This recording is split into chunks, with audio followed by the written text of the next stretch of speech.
selesai. Uprak.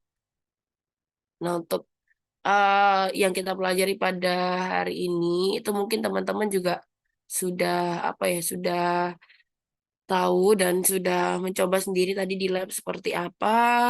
Terus kemudian untuk yang pertama itu kita akan mengenalkan gimana diagnosa dari protozoa pencernaan. Jadi yang pertama itu melalui swab kerongkongan. Nah, untuk swab kerongkongan sendiri itu em, mungkin teman-teman tadi sudah ada yang nyoba juga ya perwakilan. Itu dia tujuannya itu untuk menegakkan diagnosis pada unggas yang dia diduga terserang avian trichomoniasis atau trichomoniasis unggas. Itu yang disebabkan oleh Trichomonas dan Trichomonas sp. Oke, untuk alat dan bahannya sendiri, itu yang pertama ada sampel hewan. Jadi untuk fungsi dari sampel hewan di sini, dia yang pasti adalah bahan atau apa ya, sampel yang mau kita periksa gitu. Yang mau kita swab, mau kita cari nih di kerongkongannya apakah ada eh, si Trichomonas atau Trichomonas. Seperti itu. Kemudian selanjutnya ada cotton bud atau cotton swab gitu. Jadi untuk fungsi dari cotton bud ini dia sebagai alat swab untuk mengambil droplet atau sampel yang ada pada pangkal kerongkongan dari unggas yang dicurigai terkena infeksi avian trichomoniasis. Gitu. Kak boleh ulang, nggak dengar tadi habis dari Oh, mandi. ya. Yang diulang mau yang mana? Sampel hewan.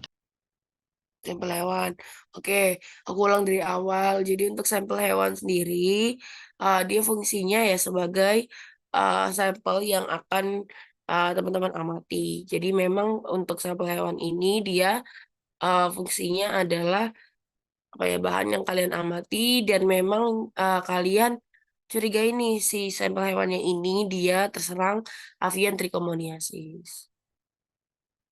Gitu. Terus ada cotton bud. Jadi cotton bud atau cotton swab ini dia punya fungsi yang sama.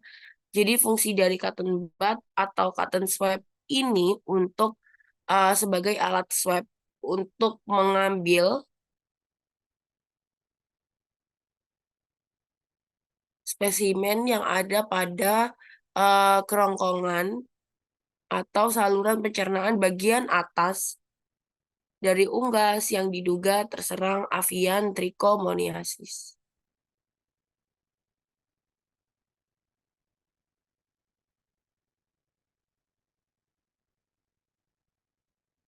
Aman, kalau aman aku izin lanjut ke larutan NaCl fisiologis.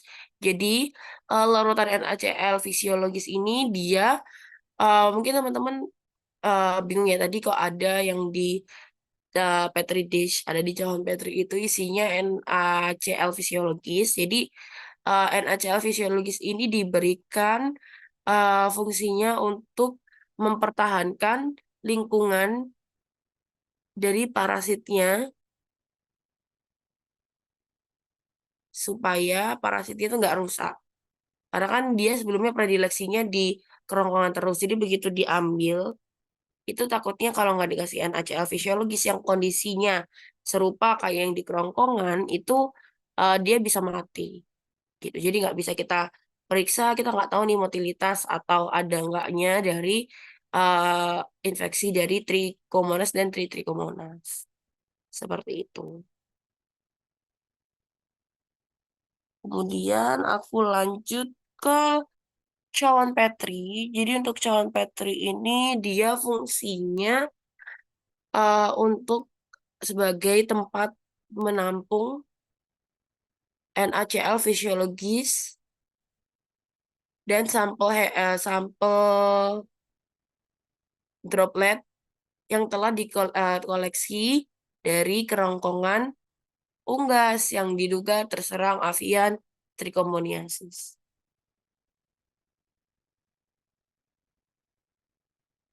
Itu jadi si calon Petri ini dia jadi kayak dia tempat untuk menampung NaCl-nya sama hasil swabnya yang kemudian hasil swabnya itu sebenarnya bisa taruh di cawan Petri dulu kayak di apa sih diratain gitu terus habis itu baru dipipet dipindahin ke objek kelas itu juga bisa tapi kalau tadi teman-teman mungkin apa namanya sebelum masukin cotton budnya itu apa namanya ditetesin dulu pakai NaCl fisiologi si objek gelasnya terus hasil swabnya langsung apa diratakan di objek kelasnya gitu.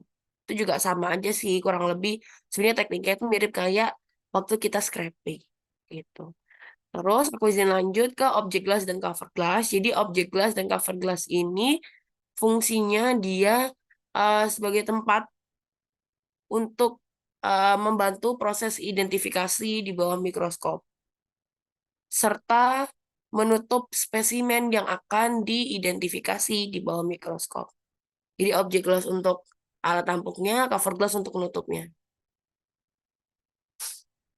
Sebenarnya alat dan bahannya ini fungsinya mirip-mirip kayak kemarin kok guys kayak itu.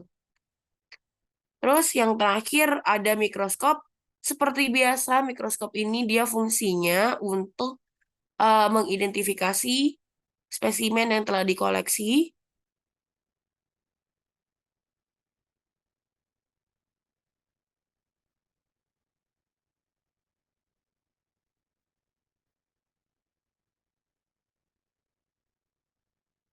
dengan perbesaran 100 sampai 400 gitu. Pokoknya biasanya kalau yang ada cover glassnya itu jarang banget dia dilihat pakai perbesaran 1000. Biasanya yang pakai perbesaran 1000 tuh buat lihat protozoa darah gitu. Jadi yang hasil ulas darah itu baru dilihat pakai 1000. Gitu guys. Oke. Untuk alat dan bahan, terus fungsi tujuan, amankah sebelum aku lanjut ke langkah kerjanya? Aman? Ada yang ketinggalan? Aman, Kak. Kalau tidak ada, aku izin lanjut ke langkah kerja dari swab kerongkongan itu sendiri. Jadi yang pertama, jangan lupa menyiapkan alat dan bahan. Terus teman-teman harus apa ya? Yang selanjutnya teman-teman harus handling unggas yang teman-teman curigai dia terserang trichomoniasis atau penyakit avian trichomoniasis. Kemudian teman-teman buka mulutnya, terus masukin dari si cotton swab atau cotton bud yang sudah dibasahi pakai NaCl fisiologis ke dalam kerongkongan dengan cara menyentuhkan. Jadi kayak si kalian cari dulu kerongkongannya yang mana. Terus abis itu sambil kalian buka, kalian tahan pakai kalian, terus dimasukin gini ke apa namanya ke kerongkongannya pelan-pelan. Kalau udah ditapin dulu, baru diputar-putar di dinding kerongkongannya. Jadi kayak di swab. Setelah di swab, kalau kalian masih ingat cara swab COVID, nah kurang lebih caranya sama kayak gitu. Habis di swab, diputar pelan-pelan, terus ditarik, di apa namanya masukin ke cairan NaCl fisiologis. Gitu. Jadi habis diambil spesimennya yang di cawan Petri tadi itu dimasukin ke situ hasilnya dicampur sampai homogen. Lalu yang terakhir jangan lupa ditetesin si NaCl fisiologis yang di cawan Petri yang sudah homogen dengan spesimen itu ke objek gelas. Kemudian diamati, ditutup pakai cover glass, diamati dengan perbesaran 100 hingga 400. Ya kan seperti yang aku bilang, pokoknya kalau ada cover glass itu jangan diperiksa pakai 1000 gitu. Karena biasanya kalau di parasit yang diperiksa pakai 1000 itu hanya protozoa darah dan untuk mengamatinya itu dibantu dengan oil MRC gitu. Jadi tadi yang masih kalau misalnya memang ada yang salah melihat pakai perbesaran 1000 itu enggak bisa guys. Kalau lihat ini pakai perbesaran 1000 gitu. Oke, untuk hasil dari swab kerongkongan sendiri itu kurang lebihnya seperti ini. Jadi untuk si trichomonasnya itu yang mana? Trichomonasnya itu yang ini. Harusnya kalau dilihat di bawah mikroskop tuh dia kayak gini, terus bergerak-bergerak gitu loh. Kalau kalian ingat video yang tadi ditampilin, itu kan dia si trichomonasnya gerumbul-gerumbul. Nah, itu bergerak-gerak kayak gitu. Gitu guys, untuk hasil dari swab kerongkongan. Jadi emang swab kerongkongan ini menjurus untuk mengamati atau melihat ada tidaknya si Trichomonas atau Trichomonas sp. Tuh. Sebelum aku lanjut, ada yang mau ditanyakan dulu? Atau aku bisa lanjut? Oke, kalau aku bisa lanjut, aku izin lanjut ke macam-macam diagnosa untuk protozoa darah. Jadi sebenarnya untuk diagnosa diagnosa protozoa darah itu ada tiga. Kita bisa pakai darah natif, jadi darah mentahan gitu aja, di pipet, ditetesin ke objek gelas, ditutup pakai cover gelas, diperiksa kayak gitu bisa. Tapi dia kurang sensitif dan kurang jelas biasanya kayak hasilnya. Terus yang kedua dari kita pakai itu ada ulas darah tipis, bisa juga tebal dengan pewarnaan Gimsa, yang kalian harus tunggu bermenit-menit itu tadi, 30 menit, di metanol juga, kayak gitu. Jadi untuk ulas darah tipis dan tebal itu nanti ada perbedaannya yang aku jelaskan di slide berikutnya. Dan yang terakhir bisa juga pemeriksaan MHCT, Microhematocrit Centrifugation Technique. Jadi ini sebenarnya sama-sama pemeriksaan natif. Cuman kalau yang MHCT ini kita spesifik mau lihat si trypanosomanya itu di daerah Bavikot. Jadi setelah disentrifugasi itu tujuannya untuk memisahkan antara plasma, kemudian apa namanya sel-sel darah yang dia tuh berat jenisnya lebih berat. Jadi dia akan sedimentasi atau tersegmentasi di bawah. Nah, di antara segmentasi sel darah sama plasma itu ada yang namanya Bavikot. Nah, Bavikot itu tadi yang nanti hasil apa namanya si tabung hematokritnya itu dipotek, dikeluarin kayak begitu. Oke, aku lanjut dulu ke ini pemeriksaan darah natif itu bagaimana dan mau melihat apa. Nah, yang pertama, jadi untuk tujuan dari pemeriksaan darah natif sendiri itu kita mau melihat pergerakan dari si protozoa darahnya, seperti contohnya trypanosoma. Itu emang kalau untuk yang apa namanya pemeriksaan darah yang kayak natif-natif gitu biasanya kita mau melihat apa ya istilahnya kayak protozoa darah yang memang dia tuh punya flagel. Terus memang kita mau ngelihat pergerakan dan nggak sebenarnya kita nggak ngelihat dengan jelas dia spesifik apa namanya spesifik spesiesnya apa. Cuman kita mau ngelihat aja kalau kiranya ada yang bergerak-gerak terus habis itu mencurigai, kita kan pasti udah ngerti dong positif sama negatif. Oke, kalau misalnya positif diadakan uji atau diagnosa lanjutan. Pakai apa? Pakai ulas tipis, ulas tebal gitu. Atau misalnya di darah natif ini digantikan sama MHCT juga bisa gitu. Nah, untuk alat bahannya sendiri yang pasti yang pertama ada darah segar. Jadi darah segar ini ya ada merupakan sampel yang mau kita periksa, sampel yang mau kita amati. Kemudian ada objek glass dan cover glass. Jadi untuk objek glass dan cover glass ini sebagai tempat untuk menampung sampel yang akan diidentifikasi di bawah mikroskop dan juga sebagai penutup dari sampel tersebut yang telah diletakkan di atas objek glass. Kemudian yang terakhir ada mikroskop. Jadi mikroskop ini sebagai alat untuk mengidentifikasi dengan perbesaran 100 hingga 400 apakah terdapat investasi dari si trypanosomanya atau enggak. Kayak gitu. Kemudian untuk langkah kerjanya, pemeriksaan darah natif ini cukup cepat dan simpel. Yang pertama, jadi darah segar itu tadi seperti yang aku bilang diteteskan pakai pipet ke atas objek gelas, langsung ditutup pakai cover glass. Kemudian diamati di bawah mikroskop perbesaran 100 sampai 400. Apakah ada pergerakan dari protozoanya atau enggak? Jadi memang spesial untuk melihat pergerakannya toh. Kalau misalnya kiranya ada pergerakan, berarti hasilnya positif. Kalau misalnya nggak ada pergerakan, berarti hasilnya negatif. Kalau hasilnya positif, baru kita lanjut ke pemeriksaan yang selanjutnya, pembuatan ulas darah tipis atau tebal. Kayak gitu. Jadi kalau misalnya memang nggak ada pergerakan, ya nggak dilanjut gitu. Nggak usah dilanjut, nggak apa-apa. Tapi kalau memang mau benar-benar memastikan takutnya false negatif, itu bisa dicoba pakai ulas darah tipis atau tebal. Kayak gitu. Nah, selanjutnya ada pembuatan ulas darah tipis.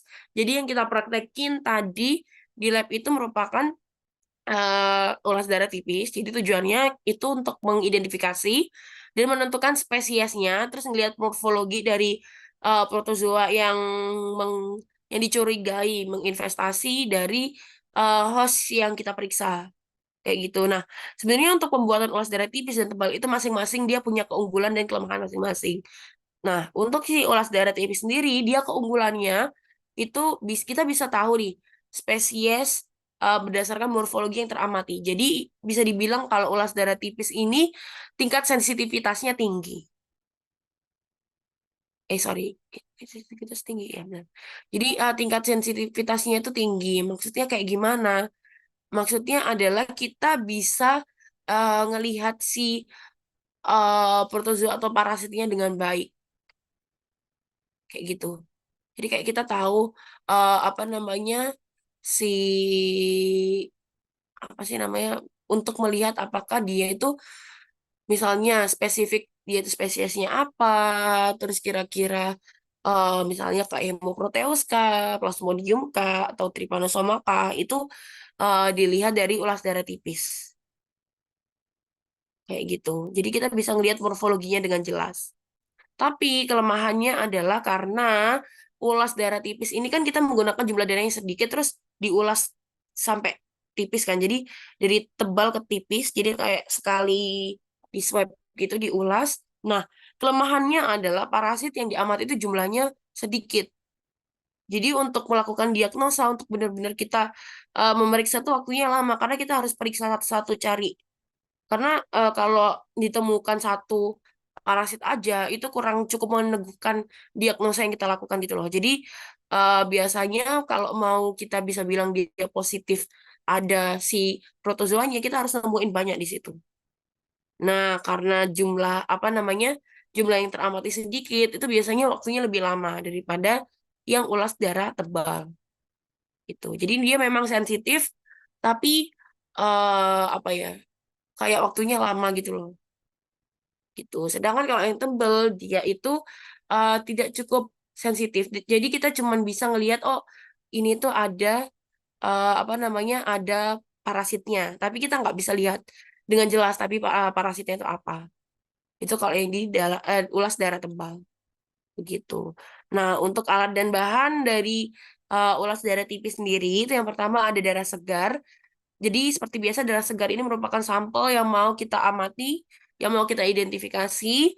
Kemudian ada dua objek gelas. Jadi satu objek gelas dia fungsinya sebagai tempat atau istilahnya kayak tempat untuk meletakkan dan mengulas darah. Yang satunya adalah fungsi objek gelas yang satunya itu untuk sebagai alat ulasnya. Satunya buat menampung hasil ulasannya, yang satu buat ngulas. Gitu. Nah, untuk langkah kerja dari ulas darah tipis sendiri itu yang pertama jangan lupa siapin alat bahan. Yang kedua, jadi objek gelas yang pertama ditaruh di posisi mendatar, maksudnya ditaruh di bawah. Terus habis itu kalian tetesin pakai apa namanya, pakai sendok pengaduk tadi sebanyak satu tetes di ujung kanan. Jadi kayak jangan ujung banget tapi agak ke ujung gitu. Agak ke ujung sebanyak satu tetes aja. Jadi kayak tadi kan habis kalian celupin nih sendoknya, terus kalian ambil. Nah itu sebenarnya sekali di tap ditaruh di objek gelasnya aja sudah cukup gitu. Kalau misalnya tadi terlalu tebal, itu hasilnya juga terlalu tebal gitu loh. Nanti si apa namanya sel-sel darahnya itu berhimpitan gitu. Takutnya menyulitkan proses identifikasi dan diagnosa. Gitu. Oke, aku balik lagi ke langkah kerjanya. Jadi setelah si darahnya ditaruh, kemudian objek gelas yang satunya, yang B ini, kita taruh di depan dari darahnya. dengan sudut 30 sampai 45 derajat. Jadi miring. Nah, cara megangnya itu adalah si apa namanya jempol kalian sama jari tengah itu mengapit objek gelas yang B. Terus ditahan pakai jari telunjuk. Jadi begitu ketika dorong itu kayak ya udah secara confidently atau secara percaya diri kalian dorong aja. Gitu. Itu lebih kuat karena sudah ditahan pakai jempol sama jari tengah. Terus untuk menambahkan tekanannya supaya ulasannya itu hasilnya dari tebal ke tipis itu pakai jari telunjuk. Jadi langsung didorong. Nah, sebelum didorong itu ditarik sedikit dulu objek gelas yang B yang miring itu ke belakang sampai seluruh ujungnya itu rata ada darahnya. Jadi misalnya kayak gini. Ini objek gelas A, ini objek gelas yang miring. Terus darahnya ada di sini misalnya. Nah, si objek gelas yang ini itu kalian tarik dulu ke belakang. Sedikit sampai si ujung-ujungnya ini rata. Itu sampai ujung-ujungnya itu yang sebelah sininya itu rata, ada darahnya semua sampai ujung. Nah, setelah rata baru kalian dengan cepat ulas gitu kayak didorong ke depan. Nah, dorongnya itu jangan stop kayak berhenti-berhenti kayak misalnya gini terus berhenti lagi, dorong lagi. Jangan pokoknya kalau ngeulas itu jangan berhenti-berhenti. Kayak langsung dengan pede sekali langsung dorong gitu. Memang ini itu kelihatannya gampang, tapi tadi tuh mungkin banyak juga yang hasilnya itu karena nggak pede. Jadi kayak dia tuh dorongnya tuh macet-macet. Akhirnya apa? Akhirnya ya hasilnya itu ada polanya gitu loh. Jadi kelihatan kayak tebel tipis. Nah, itu tuh dikhawatirkan kayak menumpuk di satu tempat tertentu doang gitu loh, si parasit atau sel darahnya. Jadi menyulitkan proses identifikasinya gitu. Nah, setelah itu, setelah didorong, kita dapat punya ulasan darah, hasil ulasan darah. Nah, hasil ulas darahnya ini dikeringkan dulu di suhu ruang. Jadi kayak ditunggu dulu sampai kering baru kalau memang kalian mau melakukan pewarnaan bisa kalian warnain. Kalau misalnya memang nggak mau kalian warnain, mau kalian periksa secara natif ulas darah gitu aja, ya bisa langsung dikasih oil emersi diamati. Ini sama-sama bisa. Tuh, nah, yang benar itu hasilnya kayak gini. Ini kalau dia sekali dorong dengan cepat dan pede, itu yang sebelah sini yang dekat sama darahnya itu biasanya hasilnya tebel. Semakin ke kiri, semakin didorong dia tuh akan semakin tipis. Terus dia membentuk ekor seperti ini. Jadi memang nggak berekor yang gimana-gimana. Cuman kayak maksudnya ekor itu dia dari tebel ke tipis didorong gitu. Gitu. Nah, sedangkan kalau yang A ini, jadi untuk yang A ini dia kenapa kok hasilnya kayak gini? Karena eh tekanannya itu antara yang di sini, yang di awal, sama yang di terakhir tuh beda. Terus konsistensi apa namanya darahnya itu terlalu encer, entah itu lisis atau bagaimana. Nah kalau yang B itu yang aku bilang tadi, karena nggak pede terus ke stop, akhirnya kayak gini, gitu. Jadi hasil ulasan darahnya kayak tebel, tipis, tebel. Nah nanti kalau misalnya diwarnai di sebelah sini itu bakal numpuk sel darahnya. Gitu. Begitu pula seterusnya. Kalau yang kayak gini itu dia karena belum rata ke ujung-ujungnya tapi udah keburu di swab. Gitu. Terus beberapa kalau misalnya apa namanya berongga-rongga kayak gini kayak ada titik-titiknya gitu, itu biasanya darahnya sudah lisis. Gitu. Jadi untuk penggunaan ulas darah itu kalau bisa setelah dikoleksi darahnya langsung diulas. Jangan nunggu nanti-nantian lagi. Kalau misalnya mau nunggu nantian lagi, disimpan benar-benar di freezer. Gitu. Benar-benar di suhu yang dingin. Yang bisa mengawetkan si koleksi darahnya itu tadi. Gitu. Oke, sebelum aku lanjut, ada yang mau ditanyakan mungkin terkait swab kerongkongan atau ulas darah tipis, atau ada yang mau diulang?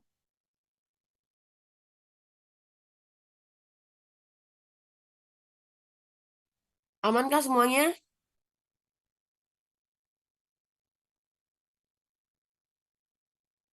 Aman? Aman, Kak. Enggak. Oke, kalau aman aku izin lanjut ke ulas darah yang tebal. Nah, setelah tadi ada yang tipis, yang ini ada yang tebel. Anotit apa, Ki? Kiki anotit, Ki. Sorry, sorry, ketekan, ketekan. Nggak apa-apa, nggak apa-apa. Aman-aman.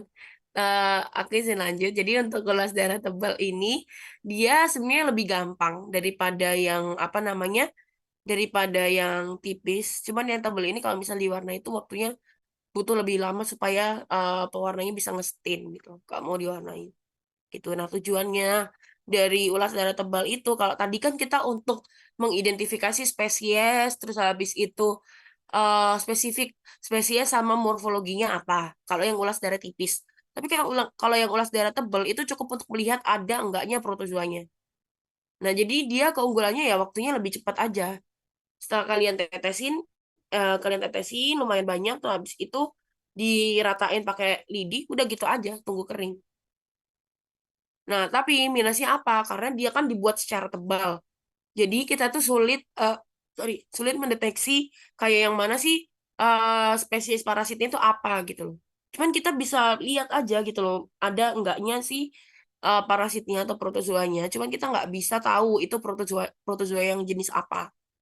Karena kan kalau ulas darah tebel dia kayak gini. Misalnya nih objek gelas. Terus habis itu si darah ini itu di tengah. Kita ratain di tengah gini. Nah, ini kalau misalnya diamati di bawah mikroskop, itu kayak akan gerumbul si sel darah dan parasitnya di tengah sini. Gitu. Jadi kayak, apa istilahnya, kayak tebel, terus sulit diidentifikasi, sulit dilihat gitu loh. Kira-kira parasitnya apa. Cuman kita bisa tahu aja yang mana parasitnya, apakah ada apa enggak, ah, apakah ada atau tidak. Gitu. Terus juga untuk mengidentifikasi hasil ulas darah itu, teman-teman juga apa ya, perlu sering-sering melihat hasil preparat darah untuk membedakan yang mana leukosit yang lisis, yang mana yang leukosit, yang mana yang leukosit jenis A, B, C, D, E itu teman-teman harus tahu. Kenapa? Karena seringkali ketika hasil ulas darah yang sudah diwarnai itu kita dapat, itu ternyata leukositnya itu sudah lisis gitu. Mungkin apa ternyata si hewannya ini dia ada infeksi bakteri kah yang atau virus kah yang emang merangsang si leukosit untuk lisis gitu loh. Nah, kalau kayak gitu biasanya tuh bentuknya agak mirip-mirip kayak leukositozoon, bentuknya agak mirip kayak trypanosoma. Tadi tuh ada yang salah ngira. Kak, ini parasitnya ya si trypanosoma. Itu namanya adalah leukosit yang lisis. Gitu. Jadi kayak sering-sering ngeliat di Google aja. Nah, untuk alat bahannya sendiri kurang lebihnya sebenarnya sama kayak yang ulas darah tipis. Mungkin yang darah segar sama yang objek gelas bisa disamain aja kayak yang sebelumnya. Cuman kalau yang sebelumnya ini kan objek gelasnya dia dipakai ngulas juga. Kalau yang objek gelas diulas darah tebal itu sebagai tempat menampung aja. Jadi sebagai tempat menampung si hasil ulasan darahnya tanpa digunakan untuk mengulas. Kenapa? Karena ulasan yang akan digunakan akan dipakai si lidi atau tusuk gigi. Itu jadi si tusuk giginya nanti setelah sampel darah ditaruh fungsinya untuk meratakan kayak meratakan darah yang telah dikoleksi yang mau diamati gitu. Jadi ditaruh, diulas gitu dibentuk bulat. Terus ya udah tunggu kering, diwarnain kalau mau diwarnain terus diamati. Selesai begitu aja. Nah, untuk langkah kerjanya itu yang pertama siapkan alat bahan, yang kedua teteskan darah sebanyak 2 tetes. Kalau tadi kan cuma setetes aja. Kalau yang darah tebal ini agak banyak nggak apa-apa, nggak harus 2 tetes juga nggak apa-apa. Pokoknya lebih banyak daripada yang darah tipis.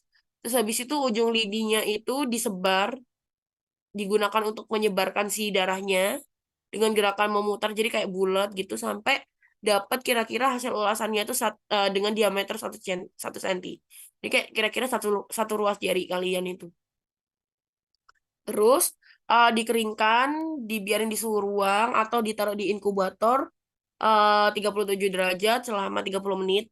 gitu. Jadi sebenarnya di suhu ruang pun bisa, tapi karena tebel dia tuh jauh lebih lama gitu. Nah, kalau di inkubator kan dia suhunya lebih panas, ya kan, lebih panas. Jadi bisa ditaruh selama 30 menit gitu. Jadi buat yang nanya, Kak, kenapa tadi nggak ada ulas darah tebel di lab? Lama, Rek. Kalian tadi yang tipis aja nggak cukup waktunya, apalagi yang tebel. Nah, untuk hasilnya itu ulasan darahnya seperti ini untuk yang tebal. Jadi kira-kira setelah ditaruh darahnya, ya udah kita ratain pakai lidi. Ini untuk perbedaan antara yang mana yang tebal, yang mana yang tipis. Jadi yang tebal yang seperti ini yang tipis. Nah, ini versi yang sudah diwarnai seperti ini. Gitu, kuisin lanjut. Nah, untuk perbedaannya, perbedaan ulas darah tipis dan tebal. Jadi kalau ulas darah tipis itu kita bisa ngelihat secara spesifik, secara detail, morfologinya apa, stadiumnya apa, terus abis itu apa namanya, apa nama, aku lali lupa ya. Apa sih, lek ngarani, morfologinya, terus habis itu stadiumnya, spesiesnya apa. Sedangkan kalau ulas darah tebal itu kita cuma bisa deteksi ada apa enggaknya parasitnya. Kalau misalnya ada positif, kalian mau amati dia spesiesnya apa, kalian lanjut ulas darah pakai ulas darah tipis. Gitu. Jadi mending sekalian aja pakai ulas darah tipis daripada pakai tebal. Tapi kalau kalian butuh waktu cepat, kira-kira dia ini terinfeksi parasit nggak ya? Nah, kalian butuh waktu yang cepat karena mungkin hektik dan pasien kalian banyak misalnya. Nah, itu bisa pakai ulas darah tebal aja cukup. Nah, kalau selanjutnya yang ulas darah tipis itu dia perlu ditetesin dan diulas tipis mungkin. Misalnya aku bilang darah yang ditaruh pun jumlahnya nggak sebanyak kayak ulas darah tebal. Sedangkan kalau ulas darah tebal cuma ditetesin, diratain doang, pakai lidi gitu gitu doang. Terus untuk yang ulas darah tipis itu dia eritrositnya tetap kelihatan cantik, utuh. Jadi apa ya? Parasit yang dia predileksinya itu ada di antara sel itu kelihatan jelas. Sedangkan kalau yang diulas darah tebel itu sebelum diwarnain itu perlu digoyang-goyangin dulu. Terus selama pewarnaan juga dia tuh eritrositnya bisa pecah. Jadi mungkin yang kelihatan entah leukositnya toh atau parasitnya aja. Tapi tetap parasitnya tuh nggak bisa kelihatan sejelas kayak yang di ulas darah tipis gitu. Nah, untuk yang ulas darah tipis itu tadi dia apa namanya kurang sensitif, apalagi kalau misalnya dia eh keadaannya nggak terkena parasit gitu loh, nggak ada investasi dari parasit gitu. Nah, itu hasilnya kurang sensitif. Fungsinya kurang sensitif adalah kita nggak bisa ngelihat dengan cepat gitu loh. Si darah tersebut, sampel darah tersebut tuh ada parasitnya apa enggak. Beda sama tebel. Kalau tebel itu dia lebih efisien, lebih sensitif juga, tapi dia nggak bisa ngelihat secara rinci. Itu dia morfologinya apa, spesiesnya apa, kayak gitu. Nah, kalau yang ulas darah tipis, karena kita mau mengamati morfologinya, jadi perlu kita fiksasi pakai metanol. Sedangkan kalau yang ulas darah tebal bisa langsung diwarnain aja gitu. Jadi pokoknya intinya kalau kalian butuh cepet, kalian pakai tebel. Gitu. Tapi kalau kalian mau amati spesiesnya, kalian pakai yang tipis. Begitu. Oke, sebelum aku lanjut, ada yang mau ditanyakan dulu, guys.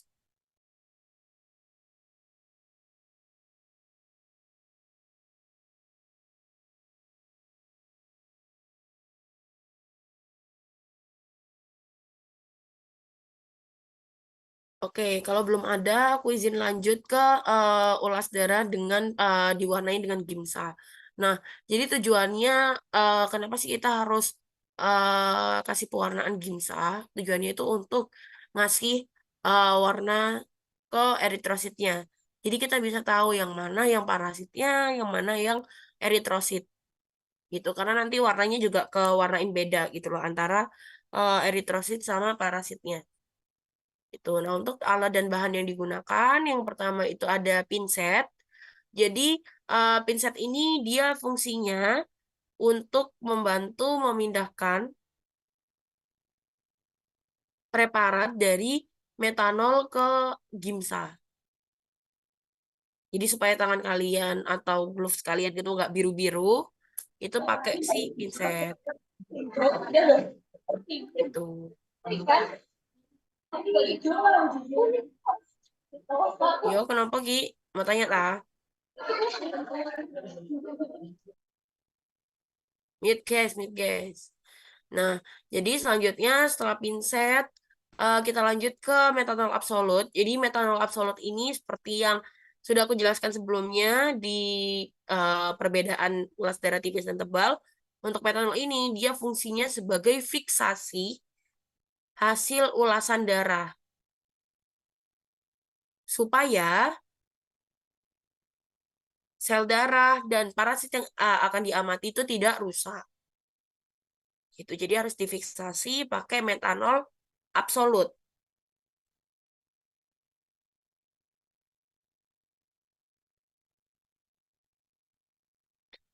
Gitu. Terus aku lanjut ke larutan gimsa. Jadi, larutan gimsa ini merupakan larutan pewarnaan yang digunakan di ulasan darah untuk mendiagnosis. Jadi, larutan gimsa ini dia fungsinya untuk mewarnai eritrosit supaya bisa dibedakan yang mana eritrositnya, yang mana parasit darahnya. Gitu. Jadi, si larutan gimsa ini fungsinya untuk mewarnai eritrosit supaya bisa dibedakan dengan protozoa darahnya. Begitu. Selanjutnya ada Aquades. Jadi untuk Aquades ini dia fungsinya sebagai campuran untuk membuat apa ya pewarnaan gimsa. Karena sebenarnya pewarnaan gimsa ini nggak bisa kita pakai kayak pewarnaan gimsanya langsung dipakai buat warnain itu nggak bisa. Jadi harus dicampur pakai Aquades. Itu supaya lingkungannya juga itu lebih apa ya lebih sesuai kayak lebih apa ya, lebih mirip kayak suasana tubuh gitu loh. Itu why kita pakai Aquades untuk campuran. Jadi Aquades ini dia fungsinya sebagai campuran untuk membuat larutan gimsa 10% gitu. Jadi pakai 10 mili apa namanya? 10 mili larutan gimsa, terus sisanya 100-nya itu pakai Aquades. Maksudnya 10% tuh kayak gitu ya, guys. Jadi 10 milinya Gimsa, 100-nya itu pakai Aquades. Tuh, selanjutnya ada air. Jadi untuk air ini dia fungsinya untuk membilas hasil ulas darah yang telah diwarnai dengan Gimsa. Tuh, jadi air ini dia fungsinya untuk membilas hasil ulasan darah yang telah diwarnai dengan Gimsa. Kemudian selanjutnya ada oil emersi. Jadi untuk oil emersi ini dia fungsinya untuk mempermudah atau membantu proses identifikasi atau pengamatan di bawah mikroskop dengan perbesaran 1000.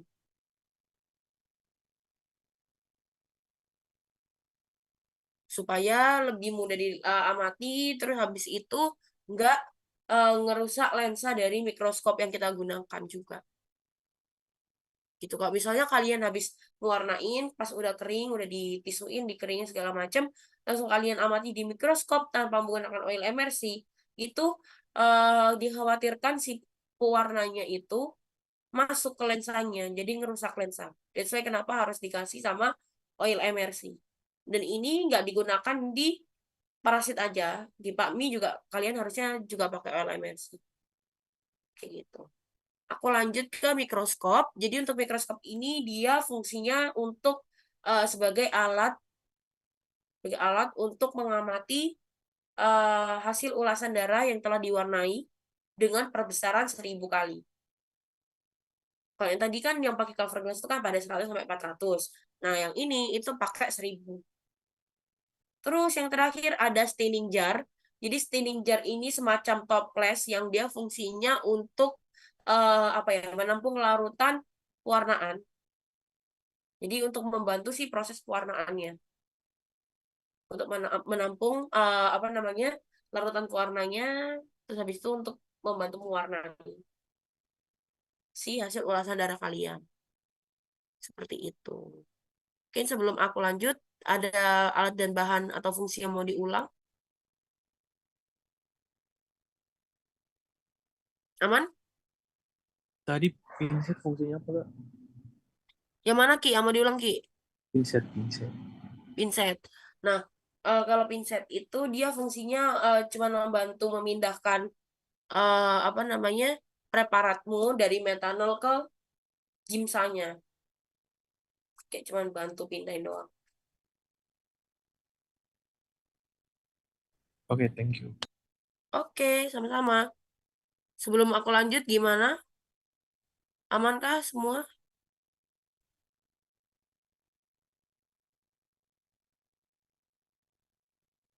Aman, Kak.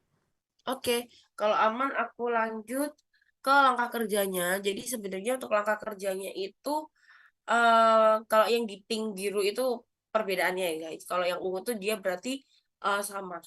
Apa namanya? Langkah-langkah kerjanya. Jadi yang pertama ada ulas darah tipis dulu. Itu ulasan darah yang udah kalian bikin, yang udah dikeringin itu difiksasi dulu ke standing jar yang isinya metanol absolut selama 3 menit. Kalau misalnya yang diulas darah tebel itu apa namanya si apa namanya si hasil ulasan darahnya itu ditetesin pakai air tujuannya buat apa? Untuk menghapus atau melisiskan si eritrositnya. Jadi ditunggu beberapa menit aja. Kenapa kok dilisisin? Karena kalau nggak dilisisin itu si eritrositnya akan gerombol mengganggu proses pengamatan dari atau identifikasi dari parasitnya gitu. Jadi kayak terlalu tebel gitu loh. Tuh. Nah, selanjutnya tanpa dikeringkan, jadi hasil ulasan apa namanya? Hasil yang sudah kalian masukin ke metanol atau dicuci pakai air itu dimasukin ke larutan gimsa 10% yang ada di standing jar selama 30 menit. Kenapa 30 menit? Supaya hasilnya itu lebih bagus, lebih masuk si pewarnanya ke eh, hasil ulasan darah kalian. Setelah 30 menit, kalau yang ulas darah tipis, itu dicuci dulu di air mengalir. Jadi airnya jangan terlalu deras. Kenapa? Takutnya kalau airnya terlalu deras, itu akan merusak hasil ulasan kalian. Kayak gitu. Selain nggak boleh deras, nyucinya itu jangan langsung kena ke, apa namanya, jangan langsung kena ke hasil pewarnaan kalian, hasil ulasan kalian. Tapi kayak di atasnya dulu, misalnya kayak gini. Kayak misalnya air ya, kayak misalnya air. Terus habis itu ini preparat kalian. Nah, kayak misalnya hasil ulasan darah wesret. Nah, netesin airnya itu jangan langsung di sininya, tapi dari atas ini. Dari atas kayak kalian kan megangnya yang atas pakai pinset. Nah, dari pinsetnya situ yang dicuci.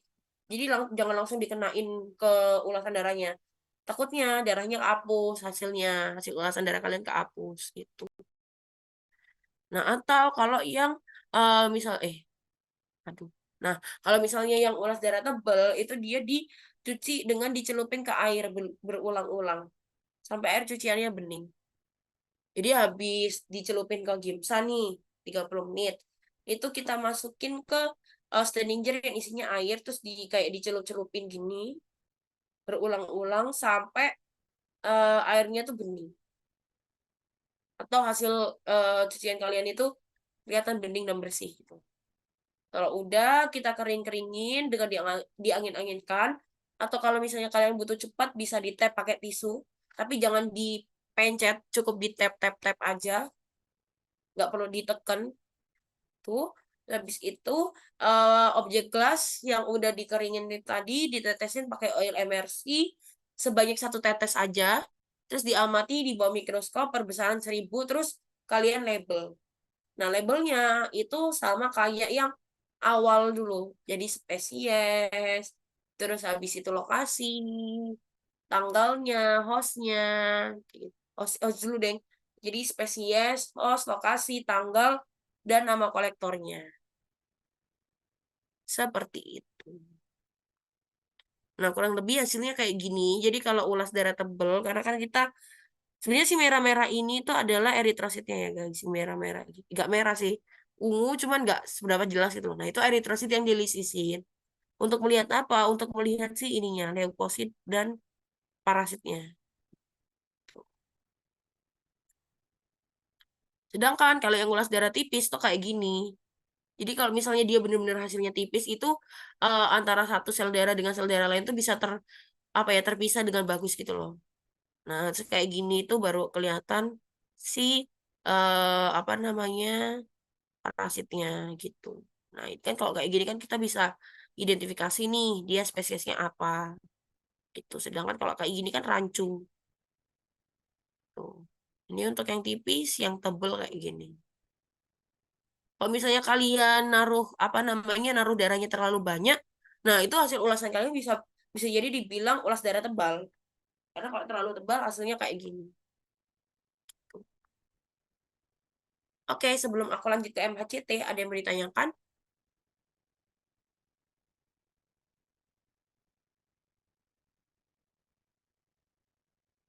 Untuk aman? Kalau aman, aku lanjut ke yang terakhir, pemeriksaan dengan metode MHCT. Jadi MHCT atau microhematocrit centrifugation technique. Jadi kita pakai tabung hematokrit di sentrifus, tujuannya untuk memisahkan antara plasma, sel darah, dan bavikut. Kayak gitu, untuk mendapatkan si bavikutnya. Dan tujuannya itu untuk mendeteksi dan melihat pergerakan dari protozoa trypanosoma secara natif. Jadi kita nggak mau lihat dia pakai pewarnaan, tapi cukup secara natif ngelihat pergerakannya aja, ada apa enggak. Kalau misalnya ada, diperiksa lebih lanjut. Pakai apa? Pakai ulas darah tipis. Kayak gitu. Jadi sebenarnya satu tes diagnosis yang ada di sini dengan yang lain itu saling berhubungan. Kemudian untuk alat dan bahannya itu, yang pertama ada darah segar. Pastinya darah ini dia fungsinya sebagai sampel yang mau kalian identifikasi. Kemudian ada objek glass dan cover glass. Jadi objek glass ini fungsinya untuk menampung bavikutnya. Kemudian cover glassnya untuk menutup hasil bavikut yang kalian dapatkan yang ada di atas objek glass. Seperti itu. Kemudian lanjut ke tabung mikrohematokrit. Jadi untuk tabung mikrohematokrit ini dia fungsinya sebagai tempat penampungan sementara dari darah yang mau kita pisahkan plasma, bavikut, dan juga sel darahnya untuk kemudian disentrifus. Seperti itu. Lanjut, kemudian kita periksa pakai mikroskop. Jadi mikroskop ini fungsinya untuk mengidentifikasi dari hasil bavikutnya apakah ada pergerakan dari protozoa trypanosoma atau tidak. Kemudian lanjut ada plastisin. Jadi plastisin ini dia fungsinya untuk menahan darah yang telah ditampung di tabung mikrohematokrit supaya tidak bocor atau tidak tumpah. Jadi that's why kenapa tadi ditancepin dulu ke plastisin supaya dia nggak turun darahnya supaya nggak tumpah. Gitu. Terus yang terakhir ada sentrifus. Kita sentrifus pakai sentrifus mikrohematokrit. Jadi ini sentrifus yang beda sama sentrifus yang pakai tabung sentrifus yang gede itu. Itu lain. Tadi mungkin teman-teman juga udah ngeliat beberapa orang untuk sentrifus mikrohematokritnya. Nah, jadi untuk sentrifus mikrohematokrit ini dia fungsinya untuk mensentrifus atau memisahkan antara lapisan plasma, bavikut, dan juga sel darah yang telah dikoleksi atau sel darah sampel. Oke, jadi mungkin aku izin remind, ini mungkin teman-teman juga udah dapat ini di fisiologi. Jadi untuk komponen darah itu sebenarnya kan ada 3. Ada plasma, ada sel darah, dan sel darah putih dan apa namanya? Sel darah putih dan leukosit. Sel darah putih dan trombosit dan juga sel darah merah. Karena sel darah merah ini dia massa jenisnya lebih berat daripada leukosit dan platelet atau trombosit. That's why kenapa dia sedimentasi di bawah sendiri. Karena dia paling berat. Kemudian ada untuk si eritrositnya itu jumlahnya kurang lebihnya 45% dari total volume darah. Selanjutnya ada lapisan jernih tipis gitu di antara si sel darah merah sama plasmanya. Namanya apa? Namanya bavikut. Nah, jadi bavikut ini dia dipercaya menjadi predileksi atau tempat dari si Trypanosoma spesies. Jadi kan untuk trypanosoma kan emang dia apa namanya?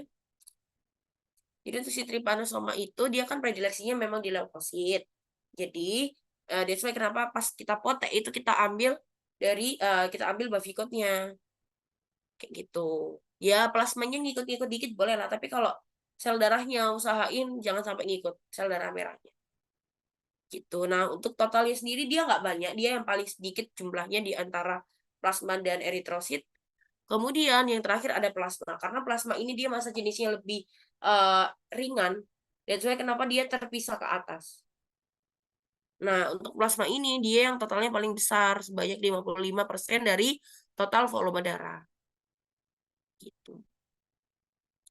Oke, aku lanjut ke langkah kerja MHCT. Jadi yang pertama dari tadi darah yang udah dimasukin ke tabung antikoagulan itu ke tabung apa sih namanya? Tabung antikoagulan atau tabung reaksinya itu tadi eh apa namanya? Selanjutnya kita tabung hematokrit itu kita masukin. Jadi kayak caranya dimiringin dikit si darahnya, terus habis itu tabungnya tuh kan tadi ada batas merahnya ya. Nah, si batas merah itu tadi yang dimasukin ke dalam, dimasukin terus habis itu dimiringin aja. Jadi ketika dimiringin itu dia otomatis kayak termometer gitu loh, dia langsung naik darahnya seret nyampe 3/4 kiranya. Terus habis itu setelah keisi kalian tutup, kalian tahan dulu sebelum kalian, jadi kan kalian ketika ngeluarin kan kalau misalnya nggak kalian tutup pakai jempol itu dia akan melorot lagi, akan tumpah darahnya. Jadi harus kalian sumbat pakai apa? Pakai jempol kalian dulu. Sebelum kemudian kita tutup pakai plastisin. Nah, setelah ditutup pakai plastisin, boleh kalian lepas. Tuh. Setelah eh, kalian tampung nih darahnya di tabung hematokrit, habis itu kalian sentrifus, pakai sentrifus mikrohematokrit dengan kecepatannya 12.000 RPM. Jadi kecepatan yang digunakan ini itu memang khusus untuk memisahkan antara plasma dan sel darah. Beda sama yang di feses. Kalau feses kan cuma 5.000 RPM, kalau ini 12.000. Jadi cepet banget. Selama 5 menit aja. Nanti kalau alatnya udah bunyi, kalian ambil tabungnya, terus kalian siapin objek gelas, terus kalian patahin si apa namanya tabung hematokritnya itu di bawah cincin bavikotnya. Jadi dari bavikot sampai apa namanya, jadi bavikot sampai ke bawahnya sampai sel darah itu dipotek terus ditumpahin ke objek gelasnya, kurang lebihnya 1 cc aja. Nah, terus cara matahinnya itu jangan ke depan gini. Oke, mana ya contohnya? Misalnya ini tabung hematokrit. Nah, mecahinnya itu jempolnya jangan ke depan. Kayak gini. Tapi dia ke bawah. Kenapa? Karena kan objek gelasnya kalian taruhnya nggak di depan kalian dong, pasti di bawah kalian.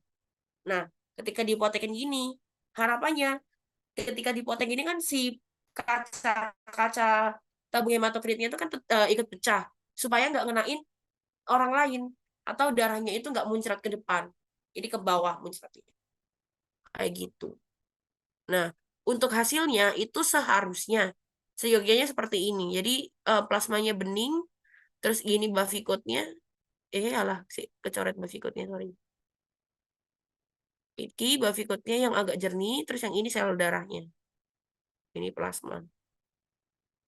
Harusnya seperti ini, tapi karena agak siang kloter kan darahnya mulai lisis ya guys. Jadi plasmanya tuh mulai kecampur sama sel darah. Jadi nggak bisa istilahnya kayak nggak bisa terseparate dengan baik gitu loh, nggak bisa terpisahkan dengan cukup oke gitu. Oke. Mungkin sebelum aku lanjut, ada yang mau ditanyakan terkait tes-tes yang ada di depan itu tadi? Aman?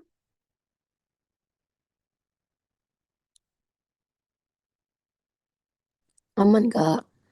Oke.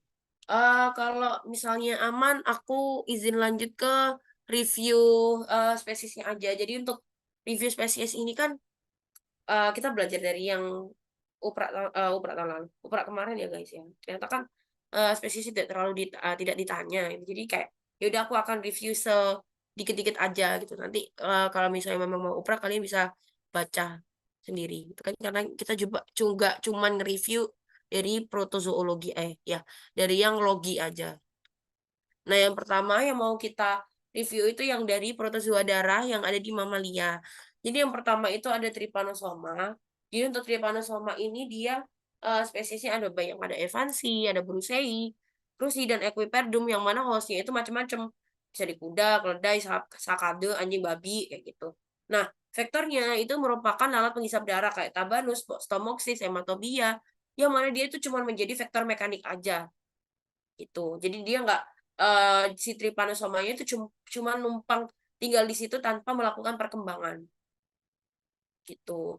Nah, predileksinya itu ada di plasma darah, cairan info atau cairan cerebrospinal dan dia itu sebenarnya untuk ciri khususnya dia punya undulating membran. Undulating membran itu yang mana yang ini? Sing keluar-keluar itu loh, guys. Nah, ini namanya undulating membran. Tuh. Nah, untuk kepentingannya dia itu bisa menyebabkan penyakit surah atau trypanosomiasis dan juga penyakit Nagana disease. Jadi Nagana sama surah itu berbeda ya. Jadi kalian bisa cari-cari sendiri. Terus untuk gejalanya dia bisa menyebabkan demam intermittent. Dia sebenarnya si trypanosoma ini dibilang bahaya itu kenapa? Karena demamnya intermittent. Jadi maksudnya demam intermittent tuh dia demamnya naik turun. Mungkin kita ngiranya demamnya itu sebenarnya udah turun, oh berarti dia udah heal nih, dia udah mulai sembuh, proses penyembuhan. Tapi bisa jadi karena eh, dia demamnya turun, itu tuh si trypanosomanya tuh justru mengecok gitu loh. Kayak membuat error sistem tubuh si hostnya gitu. Nah, terus dia juga bisa menyebabkan urtikaria, anemia. Pokoknya rata-rata parasit darah itu sudah pasti dia salah satu gejalanya adalah anemia. Nah, kalau misalnya kalian lupa, tulis aja anemia itu udah benar. Karena pasti segala parasit darah itu gejalanya itu udah pasti anemia. Terus bisa juga edema atau kemerahan, pendarahan, ikterus. Jadi kalau belum masih kalian belum ngerti ikterus itu apa, ikterus itu yang kayak ya Allah. Duta, duta, duta. Nah, jadi ikterus itu dia yang penyakit kayak kuning-kuning itu, ikterus. Jadi kayak si bilirubinnya itu menyebar ke jaringan lain, itu namanya ikterus. Nah, stadium infektifnya itu yang tripomastigot. Jadi kalau kan macam-macam tuh stadiumnya ada amastigot, promastigot, epimastigot. Nah, itu masing-masing itu ada di host tertentu. Misalnya cuma ada di vektornya aja atau misalnya ada di vektor invertebrata atau ada di mana-mana. Itu nanti bisa kalian baca sendiri. Kemudian pengobatannya umumnya pakai suramin dan aganol. Ya, untuk pengendaliannya kita bisa memutus dari kita basmi dulu vektornya. Gitu. Atau kalau misalnya dia sudah terkena surah, itu caranya adalah kita bisa potong si hewannya, kita bisa korbankan di malam hari. Kenapa kok nggak kita korbankan di siang hari? Karena siang hari kan sinar ya guys ya. Sedangkan si vektornya itu seneng banget di tempat-tempat yang terang gitu loh. That's why kenapa kita harus potong ketika gelap, ketika nggak ada sinar. Itu lebih minim sinar gitu loh. Gitu. Jadi gelap-gelap kita potong. Supaya apa? Supaya vektornya tuh nggak makan darahnya itu loh. Terus juga lebih dikontrol, bisa kita kontrol pakai, jadi dikontrol lalu lintas ternaknya keluar masuknya dari satu daerah ke daerah lain, atau misalnya dari satu negara ke negara lain itu dipantau lalu lintas ternaknya. Gitu. Nah, ini untuk stadiumnya amastigot, promastigot, epimastigot, dan tripomastigot itu sebenarnya masing-masing itu ada perkembangan dari morfologinya sendiri-sendiri. Cuman emang yang pasti kita temukan di sel darah itu adalah si tripomastigot ini. Sedangkan kalau yang amastigot itu biasanya ditemukan di vektornya atau kayak promastigot itu seingatku di vektor invertebrata atau host invertebrata. Oke, aku lanjut ke Babesia spesies. Jadi untuk Babesia spesies ini dia masing-masing dibedakan berdasarkan hostnya. Jadi untuk hostnya bisa di anjing, ruminan, babi, dan kuda. Kemudian untuk vektornya itu yang menyebarkan Babesia itu adalah caplak family Ixodidae kayak Boophilus sama Rhipicephalus. Tuh. Nah, untuk predileksinya sendiri dia ada di eritrosit, jadi dia emang ada di tengah-tengah eritrosit kayak gini. Terus ciri khususnya bentuknya kayak pir atau kayak tetesan air. Kemudian dia punya sitoplasma. Jadi sitoplasmanya itu yang mana? Sitoplasmanya itu yang ini. Sing terang-terang ini adalah sitoplasmanya. Begono. Lanjut, dia kepentingannya menyebabkan babesiosis. Gejalanya sama, dia demam tinggi, iterus, terus nafasnya sesak, kemudian apa namanya lakrimasi atau kayak senangnya produksi apa namanya kelenjar lakrimal atau kelenjar air matanya itu berlebih. Terus kelenjar salivanya juga. Kalau misalnya kondisi kronis itu fesesnya warnanya coklat kekuningan, terus urinnya warnanya merah kecoklatan. Itu dalam kondisi kronis gitu. Nah, kemudian untuk stadium infektifnya itu dia menyebabkan apa namanya? Untuk stadium infektifnya itu dia yang ada yang terlihat kayak buah pir atau tetesan air itu merupakan stadium infektif sporozoid.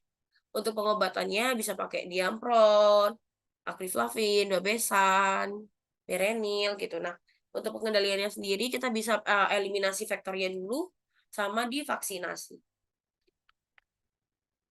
Nah, ini kira-kira untuk bentuk-bentuk dari Babesia yang ada di sapi yang kita ketahui ya, yang sudah berhasil diidentifikasi sama beliau-beliau itu adalah ini. Jadi bisa aja cuma satu, atau bisa aja dua gandeng kayak gini, bisa aja gabung-gabung banyak. Jadi satu ini tuh banyak, bisa yang terpisah. Jadi macam-macam. Oke. Sebelum aku lanjut, ada yang mau ditanyakan dulu? Apakah aman? Oke. Ya guys, aku izin sebentar mengambil minum sebentar aja.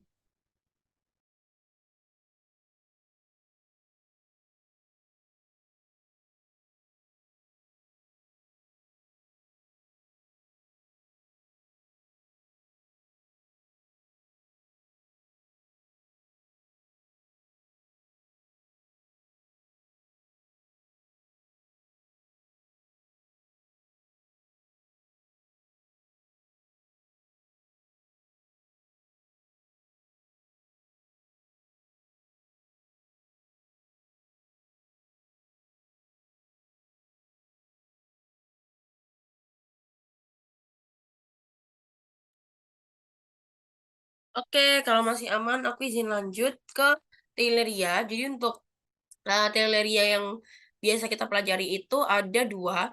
Jadi ada Teileria parva, ada Teileria annulata. Nah, untuk Teileria ini biasanya dia menyerang kayak hewan ternak, misalnya kayak sakado. Nah, vektornya masih sama kayak babe. Jadi kalau babe itu kan sama-sama caplak famili Ixodidae. Tapi aku rusak anjay. Kita sih. Jadi kalau famili apa namanya Ixodidae itu kan dia ada dua ya, dari Picephalus ada banyak maksudnya kayak Picephalus, Sesboophilus. Nah, kalau yang di Teileria ini yang jadi vektornya itu adalah Rhipicephalus sama Hyaloma. Nah, mungkin Hyaloma spesies Chapel yang mana silahkan direview lagi untuk uh, protozoologinya. Kok entomologinya. Kemudian untuk predileksinya dia bisa ditemukan di leukosit ataupun di eritrosit. Nah, kayak gini dia ditemukan di eritrosit. Kalau misalnya dia bentuknya kayak gini tuh berarti dia kalian bisa bedain kan guys, yang mana yang eritrosit mamalia, yang mana yang unggas. Bisa. Jadi kalau yang oke, jadi kalau yang bulat-bulat kayak gini itu biasanya dia mamalia gitu. Kadang kayak tengahnya itu kelihatan apa namanya? Kelihatan agak lebih muda gitu. Nah, itu. Kalau misalnya yang unggas nanti kita lihat ya unggas gimana. Unggas sama ikan tuh mirip gitu. Nah, untuk ciri khususnya itu si Teileria tuh dia bentuknya kayak koma, bata, nggak beraturan. Pokoknya kayak dia cuman kayak koma gitu. Biasanya di tengah-tengah sih apa namanya eritrositnya gitu. Nah, gejala klinisnya macam-macam. Dia bisa aja pembengkakan limfe, terus keluar eksudat dari mata dan hidung, jadi kayak keluar leleran gitu dari hidung hewan ternaknya. Terus dia juga lemas, kurus, diare, jadi diare berdarah kayak gitu. Terus stadium infektifnya itu stadium sporozoid. Jadi yang kalian lihat kayak koma-koma ini adalah stadium sporozoid. Nah, untuk pengobatannya bisa pakai oksitetrasiklin, klortetrasiklin, tuh pokoknya pakai antibiotik. Terus bisa dikendalikan dengan memberantas caplaknya, terus sanitasi kandang, terus kontrol lalu lintas hewannya, keluar masuknya itu dicatat, dan sebagainya, dan vaksinasi. Oke, nah untuk di Taileria SP sendiri itu ada bentukan khusus yang namanya Coach Blue Buddies. Jadi untuk bentukan Coach Blue Buddies-nya itu yang mana? Yang iki lho, Rek. Jadi yang terang, yang jernih-jernih ini, nah itu adalah bentukan Coach Blue Buddies. Jadi duduk sing besar ini, biru ini bukan ya guys, tapi yang iki, yang terang-terang itu. Nah, untuk kalau kalian lagi ngelihat ada bentukan kayak gini, berarti dia tandanya adalah dia berarti stadiumnya itu stadium skizon. Kalau tadi kan sporozoid, yang di sel eritrosit ini kan sporozoid. Nah, kalau yang di sini itu yang versi skizonnya. Jadi predileksinya ada di limfosit, ada di leukosit kayak gitu. Oke, aku lanjut ke yang terakhir insya Allah untuk mamalia ada anaplasma. Jadi anaplasma ini dia banyak banget ada Markinella, Centrala, Ovis, Platis, Phagocytophilum. Jadi tergantung sama hostnya. Kemudian untuk vektornya sendiri eh, si Boophilus itu sebagai vektor biologis. Jadi si anaplasma ini berkembang di dalam si tubuhnya Boophilus. Sedangkan untuk yang vektor mekanik yang cuma memindahkan aja itu ada Stomoxys, Tabanus, sama Aedes. Tuh. Jadi yang mau Aedes. Nah, untuk predileksinya itu ada di eritrosit tok ya. Jadi kalau tadi kan ada leukosit dan eritrosit, kalau yang ini hanya eritrosit aja, ciri khususnya dia bentuknya bulat kayak titik, nggak punya sitoplasma. Terus apa namanya? Kalau misalnya eh pakai pewarnaan gimsa itu ada bentukan halo. Jadi kayak bentukan kelihatan gelap, kayak kelihatan gelap terus habis itu merah atau merah gelap kayak gini ini namanya bentukan halo. Halo gitu. Nah, kepentingannya dia menyebabkan penyakit anaplasmosis. Gejalanya setiap stasinya beda. Kalau per akut dia seperti apa? Akutnya kayak gini, terus akutnya begini. Kalau per akut dia hewannya mati dalam beberapa jam setelah muncul gejala klinis. Terus kalau akut tuh dia demam tinggi, pembengkakan limfe, terus matanya kelihatan cekung, kelihatan kehilangan nafsu makan. Terus kalau subakut dia demam intermittent, jadi demamnya naik turun, anemia hebat, kondisi badannya menurun, lemas, lemah, terus habis itu nafsu makannya ada tapi nggak apa ya, nggak separah yang akut gitu. Nah, untuk stadium infektifnya itu ada sporozoid atau merozoid. Jadi yang kayak gini tuh nggak, kita nggak bisa membedakan secara pasti yang mana sporozoid sama merozoid. Gitu. Jadi kita bisa tulis dua-duanya. Sama aja sih mero dan sporozoid itu. Kemudian untuk pengobatannya bisa pakai oksitetrasiklin atau carbonylide di hidrokloride. Nah, untuk pengendaliannya bisa di berantas caplaknya atau pakai vaksinasi. Nah, tadi mungkin di kelompok mana ya? Kayaknya kalian bisa minta fotonya di A6. Ini sama aku pokoknya tadi harusnya A6. Yang pertama itu A6 itu hasilnya anaplasmanya, anaplasmanya. Darah tikusnya itu positif. Positif anaplasma. Kayak kelihatan gitu bentukannya. Nanti coba kalian lihat ya. Kalian boleh minta mereka terus kirim di grup bebas siapapun yang mau minta. Nanti sama mereka udah dilingkarin kok, tak suruh lingkarin. Itu bagus banget kelihatan anaplasmanya. Itu soalnya tadi yang dipakai itu sampel darahnya kan beda-beda. Jadi dari tikus yang beda-beda gitu. Jadi mungkin di aku positif, di kalian di meja lain belum tentu positif. Oke, sebelum aku lanjut ada yang mau ditanyakan dulu?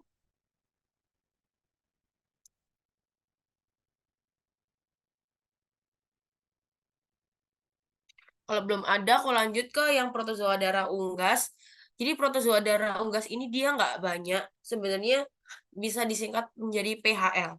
Plasmodium Hemproteus leukocytosis. Nah, yang pertama ada Plasmodium spesies. Untuk Plasmodium yang kita pelajari ada dua. Ada Gallinaceum sama Juxtanucleare. Itu. Tapi secara umum teman-teman bisa judge itu sebagai Plasmodium SP aja nggak apa-apa kok. Tuh. Nah, untuk inangnya ada di unggas, vektornya nyamuk Aedes, Culex, dan Anopheles. Predileksinya ada di eritrosit. Terus ciri khususnya dia tuh kelihatan pigmen granulnya itu gede-gede. Gede-gede terus kelihatan apa namanya kayak agak terpisah-pisah kayak gini gitu. Kemudian dia juga mendesak inti. Jadi karena dia gede-gede terus banyak, jadi dia tuh si intinya tuh terdorong ke tepi gitu. Nah, untuk kepentingannya dia menyebabkan plasmodiasis atau malaria unggas. Kemudian gejala klinisnya yang pasti ada anemia, terus habis itu demam, diare hijau. Jadi beda ya guys, berak hijau sama diare hijau. Kalau diare hijau nih dia benar-benar konsistensinya cair, warnanya hijau. Nafsu makannya turun, terus bulunya kelihatan kusam, kusut, terus lumpuh, produksi telurnya menurun kalau di ayam petelur. Nah, pengobatannya bisa pakai chloroquine, paludrine, dan lain-lain. Pengendaliannya kita berantas dulu vektornya, terus nggak boleh ada genangan air. Kenapa? Karena si nyamuk-nyamuk Aedes, Culex, Anopheles itu suka di genangan air. Terus bisa juga disemprot pakai lindan atau DDT. Kayak di apa namanya fogging gitu loh. Itu. Nah, jadi pokoknya sebenarnya inti dari setiap kontrol semua apa namanya semua spesies protozoa darah yang ada apa namanya yang ada vektornya itu adalah gini, kalian basmi vektornya atau jangan membuat lingkungan yang disukain sama vektornya. Misalnya kalau Aedes itu kan dia senangnya yang terang-terang, dia senang di genangan air. Ya kalian jangan apa ya taruh. Misalnya kalau emang udah malam mungkin bisa dimatiin lampu di kandangnya atau misalnya eh, jangan ada genangan air di sekitar tempat gelap. Kenapa? Karena genangan air tuh apa ya kayak memicu sinar gitu loh. Gitu. Jadi dia suka apa ya? Suka di situ terus akhirnya dia bertelur. Oke, aku lanjut ke Hemoproteus columbe karena namanya columbe jadi inangnya ada di merpati. Tapi tadi juga rata-rata bersih sih, tidak ada apa namanya Hemoproteusnya. Terus habis itu vektornya bisa ditularkan sama Pseudolincia canariensis dan Hippobosca sp. Bisa Hippobosca maculata dan Hippobosca lainnya. Nah, predileksinya itu ada di eritrosit untuk yang gamet, sedangkan untuk yang di sel endotel itu fase skizon. Itu. Nah, untuk ciri khususnya dia bentukannya seperti halter gini, kayak bentukan gagang telepon, terus dia nggak mendesak inti. Sorry, sorry, kepencet. Nah, terus dia nggak mendesak inti. Jadi kalau kalian lihat nih bentukan halter tuh seperti ini, kayak gagang telepon. Ini sebenarnya tuh intinya tetap di tengah, guys.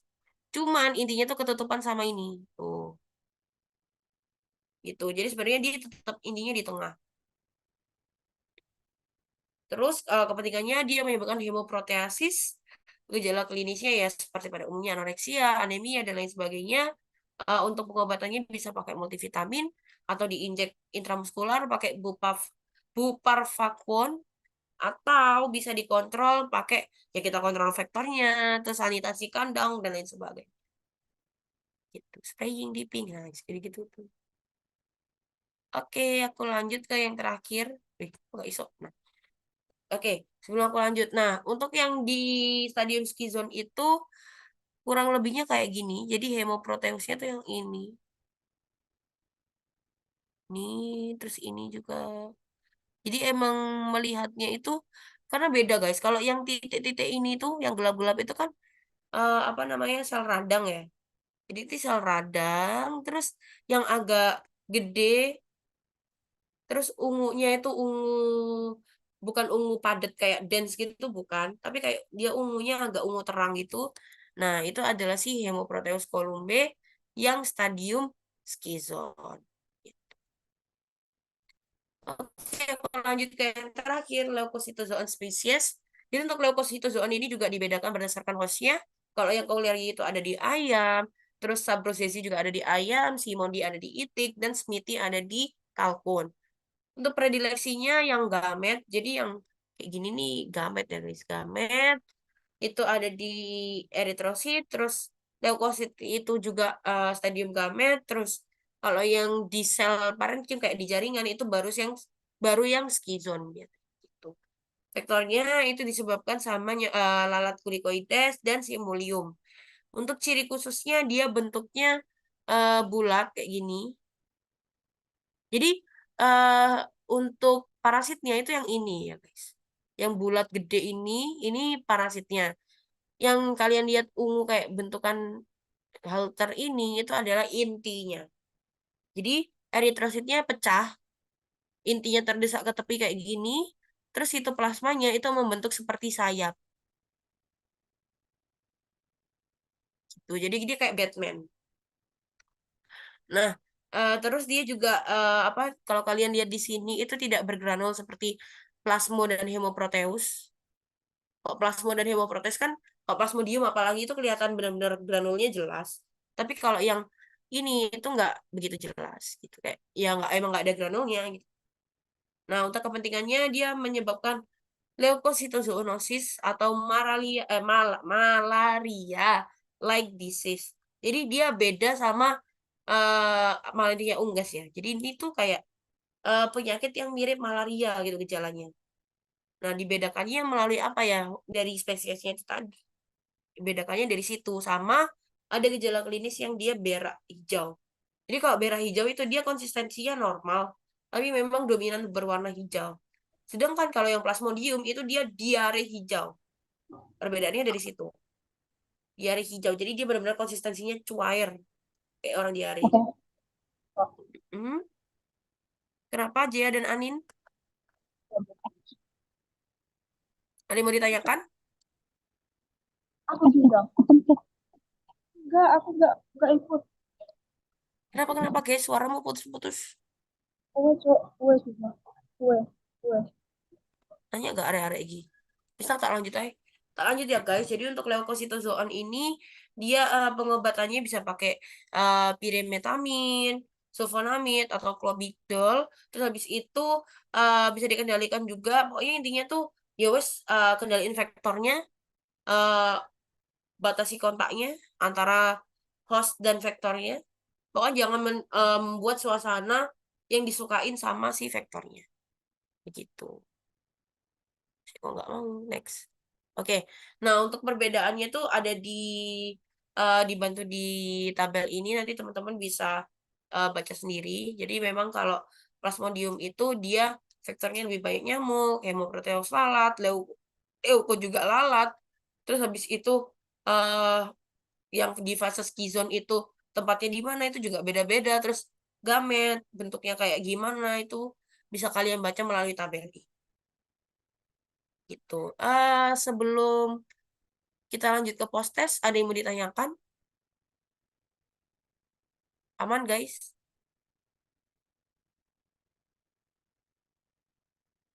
Amankah? Cinggudel. Oke, Aman, Kak. oke. Kalau aman, ini agaknya sudah malam sekali ya, guys ya. Jadi sepertinya karena ini langsung tutorial barengan dan materinya banyak, banyak banget. Jadi post testnya aku kirim aja. Postnya aku kirim. Tapi ini, ya Allah kok hitam banget ya kelihatan hitam. Nah, gini. Gelap. Jadi konsep prosesnya kayak gini. Kalian maksimal banget kirim ke aku besok jam 12 malam terakhir. Jadi ini dibikin PR aja nggak apa-apa. Karena materinya banyak, pertemuannya sedikit. Jadi yang mau cicil laprak juga silakan. Pokoknya terakhir post-test dikirim ke aku, bebas mau langsung bubble chat, mau pakai Gdocs linknya doang, mau pakai dokumen juga boleh.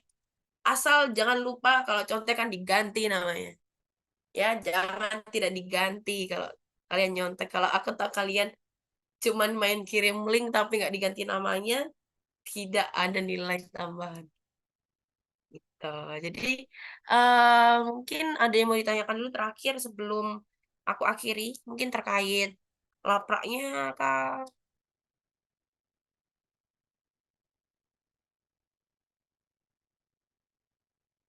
Gimana? Ada yang mau ditanyakan tentang Kak mau laprak? tanya, Boleh, boleh, boleh. berarti yang itu tuh cuma alat bahan tuh cuma yang ulas darah yang pakai GIMSA sama MHCT sesuai itunya. Yang di 3 dong. Yang kalian periksa kan itu 3. Swab kerongkongan, ulas darah pakai pewarna, sama ulas darah tipis pakai pewarnaan Gimsa, sama MHCT. Jadi 3 ini dibikin. Jadi biar gampang caranya kayak gini. 1, tadi kan kalian mulai dari swab kerongkongan dulu. Swab kerongkongan kalian tulis tujuan alat bahan sama hasilnya selesai, terus baru lanjut ke ulas darah. Ulas darah selesai, lanjut ke MHCT. Oh, soalnya yang di laporan itu ditulis Hmm? menulis alat bahan yang digunakan dalam teknik ulas darah tipis dengan pewarnaan GIMSA dan pemeriksaan MHCT. Gak apa-apa, tetap tulis yang swab kerongkongan aja. Takutnya nanti apa namanya kayak kemarin, maksudnya kayak ternyata yang dikeluarin tuh tekniknya juga semuanya gitu loh yang ditanyain. Oke, thank you Jadi Kak. iya swab kerongkongan kan nggak banyak loh guys. Kayak tulis aja nggak apa-apa. Hitung-hitung aja belajar. Ada lagi yang mau ditanyakan sebelum aku akhiri? Jangan lupa ya, post test DL besok jam 12. Bebas mau langsung bubble chat boleh. Sekarang juga langsung kalian kirim juga boleh. Jadi habis ini aku kirim PPT post testnya, tapi jangan disebarin ke kelompok lain dong.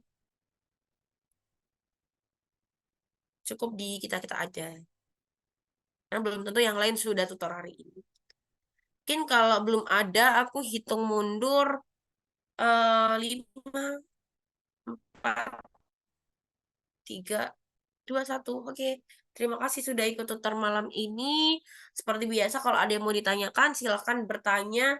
Feel free untuk ngechat aku kapan aja atau di grup, tag aku. Jangan lupa. Jadi chat aja kalau misalnya memang kalian ada yang mau ditanyakan. Silahkan ditanyakan. Terus habis itu, jangan lupa DL post testnya besok jam 12. Sama lagi lapraknya sama tugas kuliahnya juga jangan lupa apa namanya, jangan lupa dikerjain, dikumpulin hari Jumat. Ya kan sebelum nanti kalian liburan gitu. Mungkin sebelum aku mengakhiri juga karena kita kan tidak bertemu lagi ya guys. Jadi ini sebelum tutor berikutnya lagi bulan depan.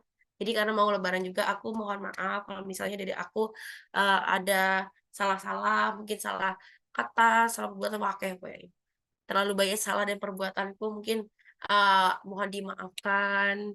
Selamat Hari Raya untuk yang merayakan. Selamat pulang kampung, teman-teman selamat berlibur walaupun belum liburan. Terima kasih, boleh live. Makasih banyak Kak Makasih Ice. Kak. Kak. Makasih Kak Ice. Tika